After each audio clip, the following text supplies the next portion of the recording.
July, myself Rigzin Yangdun, lecturer in botany, presently posted at Higher Secondary School Shargol.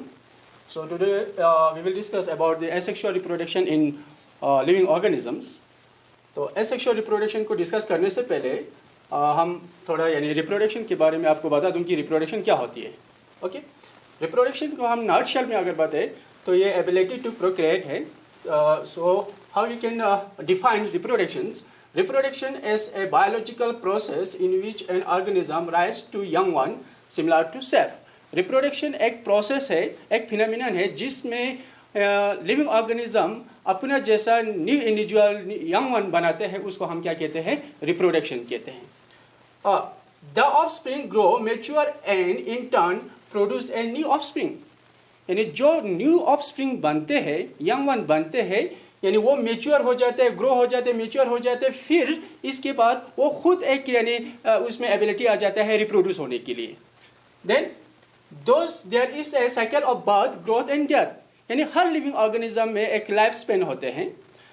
जैसे कि हम butterfly की बात करें तो बटरफ्लाई में यानी 1 to 2 वीक्स इसकी लाइफ स्पेन होता है. जैसे कि रोज़ प्लांट की बात करेंगे तो रोज़ प्लांट में यानी 6 to 7 ईयर्स होते हैं. राइस प्लांट की बात करें तो वहाँ पे 6 to 7 मंथ होते हैं. अगर डॉग की बात करें तो तकरीबन यानी 20 to 25 ईयर्स होते हैं. यानी हर लिविंग ऑर्गेनिज्म का एक लाइफ स्पेन होता है और लाइफ स्पेन के बाद हर लिविंग ऑर्गेनिज्म को डेथ होना होता है. तो इसलिए यहाँ पे क्या कहते हैं, reproduction enables the continuity of the species generation after generation. यानी ऐसा एक प्रोसेस यानी जो कोई भी स्पीशीज यानी इस दुनिया में यानी कंटिन्यूटी रखना चाहता है, तो इसलिए एक प्रोसेस, वो प्रोसेस क्या है? रिप्रोडक्शन है. रिप्रोडक्शन के थ्रू यानी कोई भी स्पीशीज अपने स्पीशीज की जो या पीढ़ी को यानी क्या कर सकते हैं, वो कंटिन्यू रख सकते हैं. इसलिए क्या कहते हैं, reproduction is the fundamental feature of all non living life. यानी इसलिए ये कैरेक्टर जो है रिप्रोडक्शन का, ये एक क्या बन जाता है, फंडामेंटल फीचर्स बन जाता है ऑल लिविंग ऑर्गेनिजम्स के लिए. तो यहाँ पे मैं और एक चीज़ बताना चाहूँगा कि reproduction is not a defining features of life. यानी रिप्रोडक्शन के बेसिस पर हम लाइफ को डिफाइन नहीं कर सकते हैं.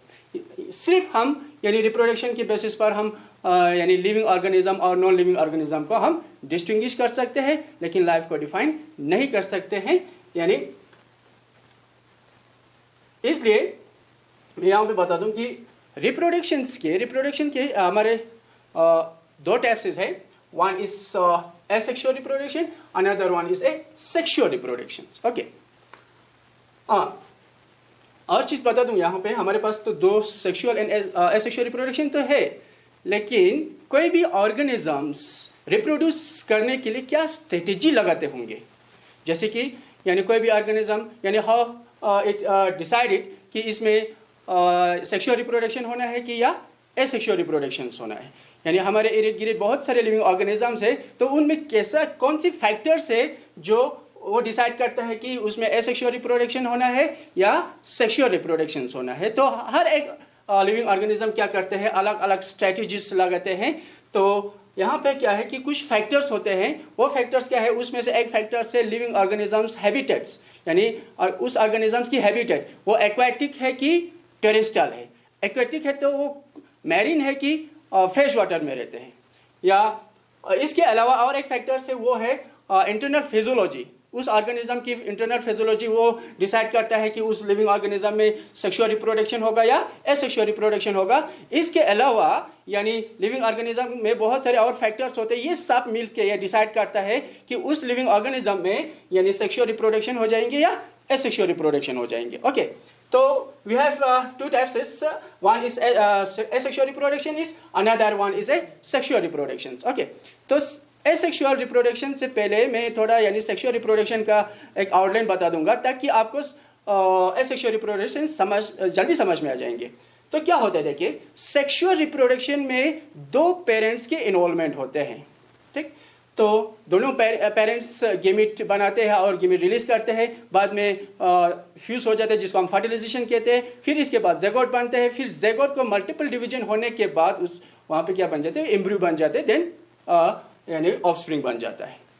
तो एसेक्सुअल रिप्रोडक्शन में क्या होता है, इसमें दो की जगह पर यहाँ पे सिर्फ सिंगल पेरेंट पार्टिसिपेट लेते हैं, यानी यहाँ सिंगल पेरेंट से ऑफस्प्रिंग बनते हैं और यहाँ पे कोई भी एसेक्सुअल रिप्रोडक्शन में कोई भी गेमेट नहीं बनते हैं, कोई भी फर्टिलाइजेशन नहीं होते हैं, कोई भी मियोसिस नहीं होते हैं, फिर भी यहाँ पे नया इंडिविजुअल बनते हैं from single parent is called a asexual reproduction. For example यहाँ पे क्या कहते हैं, asexual reproduction is kind of reproduction involving only one parent in which meiosis, gamete formation, fertilization, transfer of genetic material between the two individual does not occur। यहाँ पे कोई meiosis, कोई genetic material की transformation, कोई यहाँ पे fertilizations बिल्कुल नहीं होते हैं, सिर्फ सिंगल पेरेंट से ऑफस्प्रिंग बनते हैं, उसको हम क्या कहते हैं, एसेक्सुअल रिप्रोडक्शंस।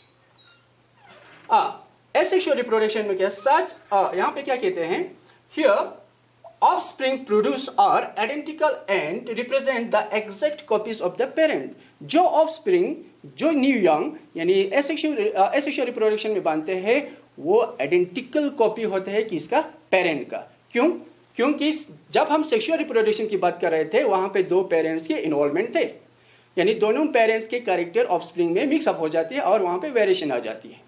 यहाँ पे क्या है, यहाँ पे सिर्फ सिंगल पेरेंट यहाँ पे इन्वॉल्वमेंट है, सिर्फ सिंगल पेरेंट से ऑफस्प्रिंग बनते हैं, तो जो ऑफस्प्रिंग बनते हैं सिंगल पेरेंट से वो उसकी कैरेक्टर जो है वो आइडेंटिकल होते हैं किसके साथ, यानी पेरेंट के साथ।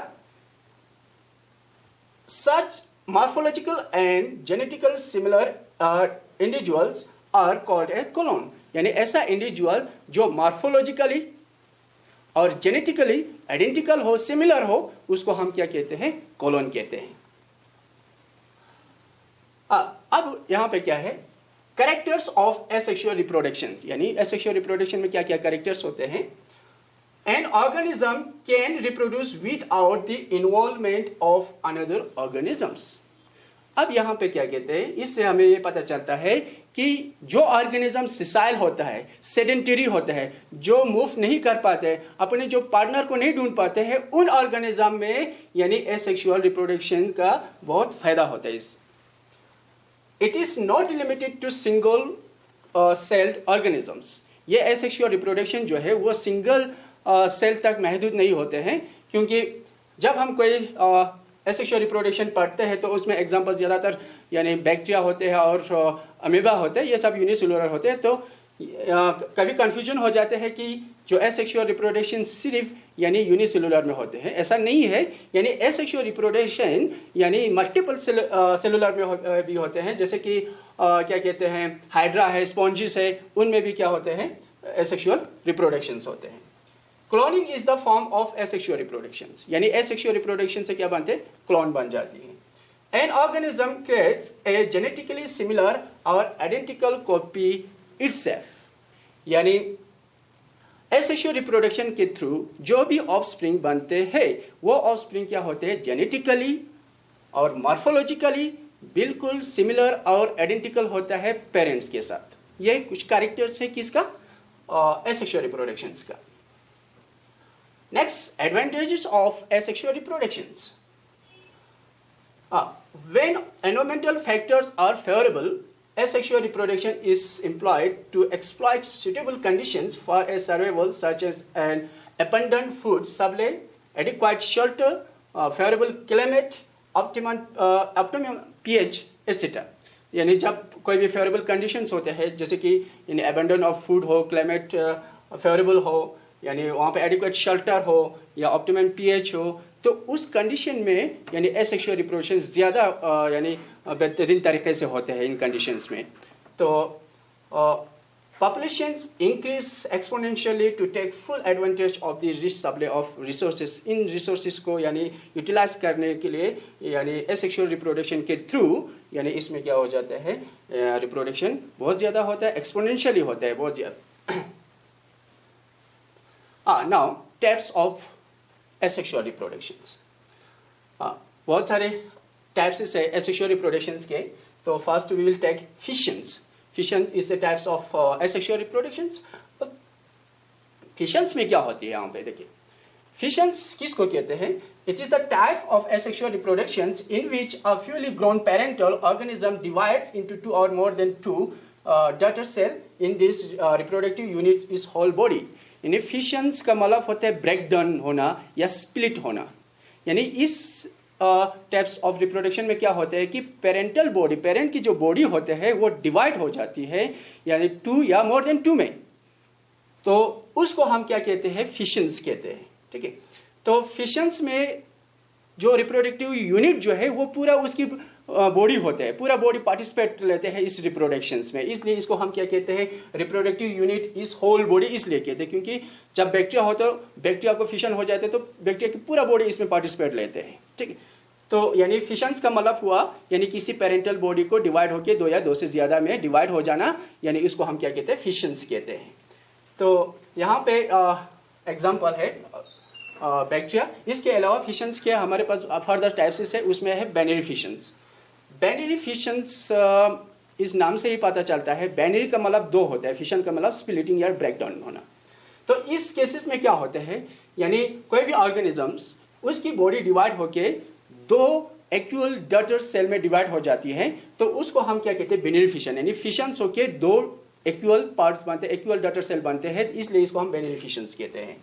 It is divisions of adult parental body into 2 nearly equal daughter cells during the favorable conditions। इसमें यहाँ पे आपने याद रखने का एक इम्पोर्टेंट पॉइंट्स है, वो है ये एसेक्सुअल रिप्रोडक्शन जो है, एसेक्सुअल रिप्रोडक्शन में खासकर बाइनरी फिशन जो है वो किस में होता है, फेवरेबल कंडीशंस में होते हैं, ये याद रखना है आपने। ठीक है, तो जैसे कि यहाँ पे मैं एक एग्जांपल यहाँ पे लिया है, वो है बैक्टीरिया। बैक्टीरिया का बॉडी है ये, फॉर एग्जांपल यूनिसेलुलर होता है बैक्टीरिया। तो बैक्टीरिया के अंदर ये यहाँ पे आप देख रहे हैं, ये क्या है, न्यूक्लियट है।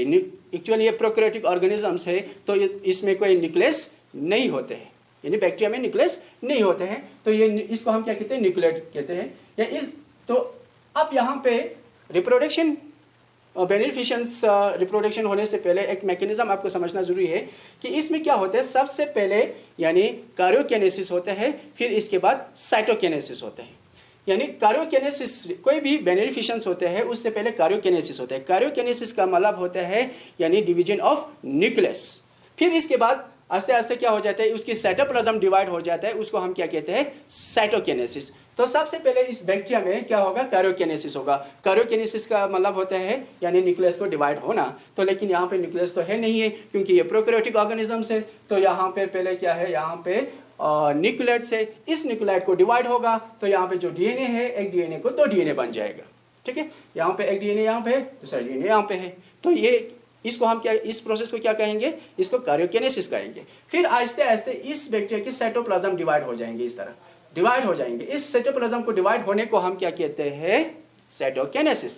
फिर साइटोकिनेसिस होके 2 डॉटर सेल बन जाएंगे, 2 सेल बन जाएगा। इस सेल को हम क्या कहते हैं, 2 डॉटर यानी डॉटर सेल कहते हैं। तो कितना सेल बनता है, 2 डॉटर सेल बन जाता है। ठीक है, तो यहाँ पे और एक चीज आपको बताना है कि यहाँ से एक बैक्टीरिया डिवाइड होके 2 डॉटर सेल बन गया। इस प्रोसेस को कभी हम यानी इमोर्टल भी कहते हैं। इमोर्टल का मतलब होता है कोई भी नेचुरल डेथ नहीं होते हैं, उसको हम क्या कहते हैं, इमोर्टल। तो बाइनरी फिशन की केसेस में कोई भी यानी डेथ नहीं होते हैं, नेचुरल डेथ नहीं होते हैं, और ये इमोर्टल होते हैं। क्योंकि देखिए यहाँ पे जो बैक्टीरिया है ना, ये बैक्टीरिया डिवाइड होगी कितना बन गया, 2 बन गया।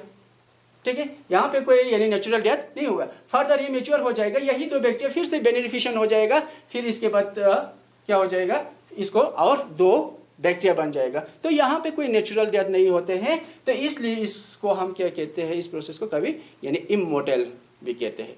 ठीक, तो अकरेंस ये ज्यादातर किस में पाया जाते हैं, binary fissions, mostly common in protist and bacteria. यानी प्रोटिस्ट और बैक्टीरिया में ज्यादातर यानी बाइनरी फिशंस वहाँ पे पाए जाते हैं। मैकेनिज्म जो अभी बात कर रहे थे कि बाइनरी फिशंस में क्या मैकेनिज्म होना चाहिए, तो क्या कहते हैं बाइनरी फिशंस में, in binary fissions the karyokinesis is followed by cytokinesis so that nothing is left with the parents. Daughters feed, grow and repeat the process. Mechanism यही है बाइनरी फिशंस में जो अभी हमने बताया कि सबसे पहले कार्योकिनेसिस होगा, यानी कार्योकिनेसिस में न्यूक्लियस को डिवाइड होगा, फिर इसके बाद साइटोकिनेसिस होगा, यानी साइटोप्लाज्म को डिवाइड हो जाएंगे। इसके बाद यहाँ पे पीछे कोई चीज़ यानी बैक्टीरिया में नहीं रहते हैं, कोई यानी नेचुरल डेथ नहीं होते, इसलिए इसको इमोर्टल भी कहते हैं। Under favorable conditions, the process beneficence complete in about 20 to 30 minutes. यानी favorable conditions में बेनिफिशियन जो है 20 और 30 मिनट्स के विद इन यानी ये प्रोसेस जो है कंप्लीट हो जाती है. दैट मीन एक बैक्टीरिया यानी 2 बैक्टीरिया बन जाता है 20 टू 30 मिनट्स के अंदर. ओके, यह मैकेनिज्म है. इसके बाद काइंड ऑफ बेनिफिशियंस के और डिफरेंट टाइप्स से, अलग अलग टाइप्स से, यानी किसके बेसिस पर, यानी प्लान ऑफ डिवीजन की बेसिस पर, किस प्लान में ये डिवाइड हो रहा है उसकी बेसिस पर, यानी बेनिफिशियंस के अलग अलग टाइप्स से, 3 टाइप्स से. इसका सबसे पहले कौन सा है यहाँ पे, इर्रेगुलर बेनिफिशियंस. इर्रेगुलर बेनिफिशियंस में हियर साइटोकिनेसिस इज में take place along any plant that is amoeba. ये अमीबा का यहाँ पे जो स्ट्रक्चर है, अमीबा इर्रेगुलर स्ट्रक्चर्स हैं. तो यहाँ ये इसका न्यूक्लियस है. इसके बाद हम अमीबा में इर्रेगुलर यानी बेनिफिशियंस हो जाते हैं. फिर इसके बाद हम डिस्कस करेंगे लॉन्गिट्यूडनल बेनिफिशियंस. जो इससे पहले बेनिफिशियंस हमने किस में किया, बैक्टीरिया में, सॉरी इस अमीबा में, वो इर्रेगुलर कहीं किसी प्लेन से भी वो डिवाइड हो सकती है. तो इसलिए इसको हम क्या कहते हैं, इर्रेगुलर बेनिफिशियंस.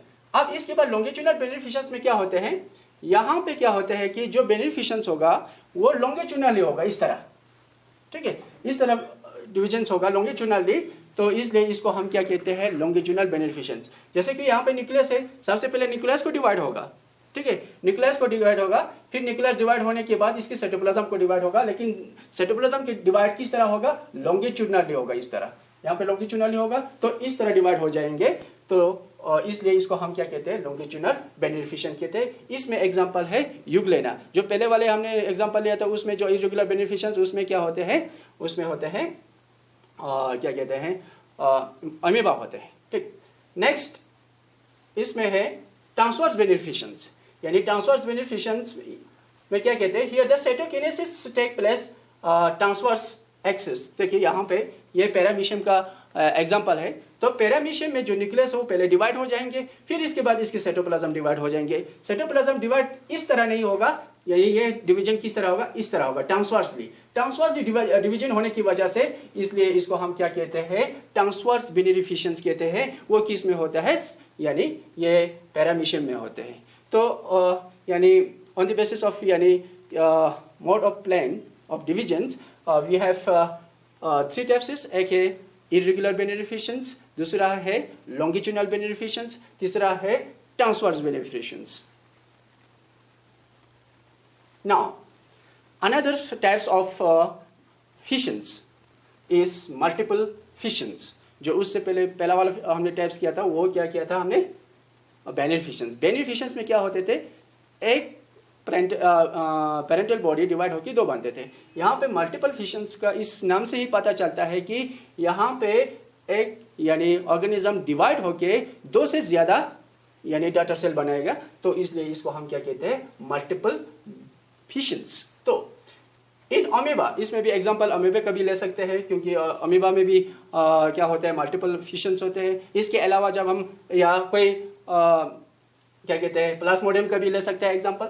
तो in amoeba the product of multiple fissions become individually surrounded resistant coat the cyst wall before they are release from their parents. अब देखिए यहाँ पे ये अमीबा का बॉडी की स्ट्रक्चर है. यूजुअली अमीबा क्या होता है, इर्रेगुलर स्ट्रक्चर होता है, उसकी सेडोपोडिया होते हैं वगैरह. ठीक है, जब हम उसको मल्टीपल फिशंस होना होते हैं, तो मल्टीपल फिशंस होने से पहले जो उसकी बॉडी की सेडोपोडिया वगैरह वो विड्रा करते हैं और इसकी स्ट्रक्चर क्या बन जाते हैं, वो थोड़ा बहुत गोल बन जाती है. तो यहाँ पे और एक चीज़ याद रखना है कि ये जो मल्टीपल फिशंस है वो सिर्फ अनफेवरेबल कंडीशंस में होते हैं. बेनिफिशियंस जो होते हैं वो फेवरेबल कंडीशंस में होते हैं. जब हम यहाँ पे अनफेवरेबल कंडीशन आ जाते हैं तो ये क्या करते हैं, अमीबा यानी जो उसके अंदर न्यूक्लियस है, एक ही न्यूक्लियस होते हैं, ये न्यूक्लियस क्या हो जाते हैं, डिवाइड हो जाते हैं. यानी डिवाइड होके छोटे छोटे बहुत सारे यानी न्यूक्लियाई बनाते हैं. फिर उस न्यूक्लियाई के इर्द गिर्द क्या आ जाते हैं, आस्ते आस्ते साइटोप्लाज्म आ जाती है.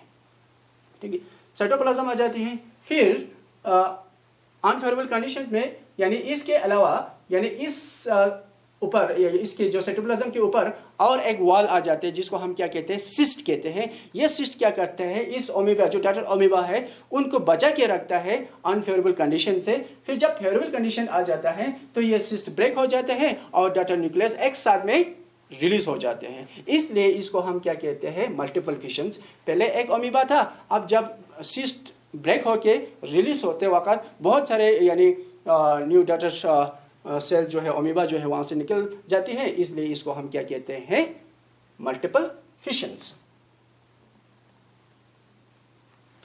Next is budding. बर्डिंग भी एक एसेक्सुअल रिप्रोडक्शन का टाइप्स है। क्या कहते हैं बर्डिंग में, it is the types of asexual reproduction in which one or more unicellular or multicellular outgrowth cell called bud formed on or inside the parental body. Budding is found in Cephea, Hydra, yeast, etc. यहाँ पे बर्डिंग में क्या होता है, unicellular या multicellular outgrowth यानी किसी organisms के बॉडी के ऊपर या बॉडी के अंदर आउटग्रोथ एक बन जाती है, उसको हम क्या कहते हैं, बर्ड कहते हैं। ठीक, तो ये बर्ड जो है किस किस ऑर्गेनिज्म में पाए जाते हैं, एक साइफा है, हाइड्रा है, यीस्ट है। यानी बर्डिंग मीन्स यानी कोई भी यूनिसेलुलर या मल्टीसेलुलर आउटग्रोथ या प्रोट्यूबरेंस या उस ऑर्गेनिज्म की बॉडी के ऊपर या बॉडी के अंदर बनते हैं तो उसको हम क्या कहते हैं, बर्ड कहते हैं। तो उन बर्ड के थ्रू भी रिप्रोडक्शन हो जाती है, उस ऑर्गेनिज्म की मल्टीप्लिकेशन हो जाती है, तो उस इसलिए इसको हम क्या कहते हैं, बर्डिंग कहते हैं। तो इस बर्डिंग के थ्रू भी क्या हो जाती है, रिप्रोडक्शन हो जाती है इन कुछ ऑर्गेनिज्म में। तो जैसे कि इसमें एक एग्जांपल लिया है हमने यीस्ट का। यीस्ट आपको पता है एक फंगस है, यीस्ट यूनिसेलुलर ऑर्गेनिज्म है यीस्ट। यीस्ट के अलावा बहुत सारे फंगस जो है वो क्या होते हैं, मतलब जितने भी फंगस है वो माइसलियम फॉर्म में होते हैं, हैफिया फॉर्म में होते हैं, लेकिन यीस्ट एक ऐसा लिविंग ऑर्गेनिज्म है जो यूनिसेलुलर है और सेग लाइक स्ट्रक्चर्स होती हैं। तो इसमें क्या होते हैं, during this process of budding in yeast, the parental cell develops as a small protuberance which grows in size. The parent nucleus divided and one of the two daughter nuclei goes into the bud. Finally, the bud get detached and grows into new individual. जैसे कि यहाँ पे क्या है, ये जो structure है ये इसका बॉडी का है, यूनिसेलुलर है, सेग लाइक स्ट्रक्चर्स होती है, ये इसका न्यूक्लियस है। यानी अब यहाँ पे जो इस तरह स्ट्रक्चर जो फिर प्रोट्यूबरेंस आप देख रहे हैं, ये बार्ड है। किसका बार्ड है, ये यीस्ट का बार्ड है। तो ये यीस्ट का बार्ड यहाँ पे है। तो बार्ड डिटेच होने से पहले यहाँ पे क्या हो जाती है, जो यहाँ पे एक न्यूक्लियस है ना, ये न्यूक्लियस डिवाइड होकर दो न्यूक्लियाई बन जाता है। फिर दो में से एक न्यूक्लियाई बार्ड के अंदर चली जाती है और एक न्यूक्लियाई इसके अंदर ही रहते हैं, पेरेंट बॉडी के अंदर। तो आस्ते आस्ते बाद में क्या हो जाती है कि ये जो बार्ड जो है पेरेंट की बॉडी से डिटेच हो जाती है और फेवरेबल कंडीशन में ये बर्ड को फिर से नया यीस्ट बन जाती है। यानी इसलिए इसको हम क्या कहते हैं, यानी बर्डिंग के थ्रू जो है क्या हो जाती है, एसेक्सुअल रिप्रोडक्शन हो जाती है। तो ये भी एसेक्सुअल रिप्रोडक्शन, क्योंकि यहाँ पे कोई गेमेट नहीं बना है, कोई यानी फर्टिलाइजेशन नहीं हुआ है, विदाउट फर्टिलाइजेशन और मियोसिस और गेमेट यहाँ फिर बर्ड्स के थ्रू नया इंडिविजुअल बन जाती है। तो इसलिए इसको हम क्या कहते हैं, एसेक्सुअल रिप्रोडक्शन का टाइप्स। नेक्स्ट बर्डिंग हाइड्रा में हम एग्जांपल देंगे। तो in hydra the budding is exogenous as the bud is formed on the outer surface of the parental body. अब यहाँ पे क्या है, ये हाइड्रा है। ये हाइड्रा जो है मल्टीसेलुलर है और ये हाइड्रा के टेंटिकल आप देख रहे हैं यहाँ पे। और ये जो है बॉडी है, इसके ऊपर क्या देख रहे हैं आप, यानी एक प्रोट्यूबरेंस देख रहे हैं। ये प्रोट्यूबरेंस, इस प्रोट्यूबरेंस को हम क्या कहते हैं, बर्ड कहते हैं। फिर ये बर्ड बाद में क्या हो जाते हैं, पेरेंटल बॉडी से डिटेच हो जाते हैं, फिर फेवरेबल कंडीशंस में ये ग्रो होकर नया इंडिविजुअल बनते हैं, नया क्या बनते हैं, हाइड्रा बनते हैं। तो ये हाइड्रा की स्ट्रक्चर्स और ये टेंटिकल, ये बर्ड्स, और इसके बाद ये बर्ड्स आस्ते आस्ते ग्रो होके मैच्योर हो जाते हैं, बाद में डिटेच होके नया इंडिविजुअल बन जाते हैं। तो ये बर्ड जो है बॉडी के ऊपर है, यानी इसलिए इसको हम क्या कहते हैं, यानी इसको हम क्या कहते हैं, एक्सोजिनस बर्ड कहते हैं।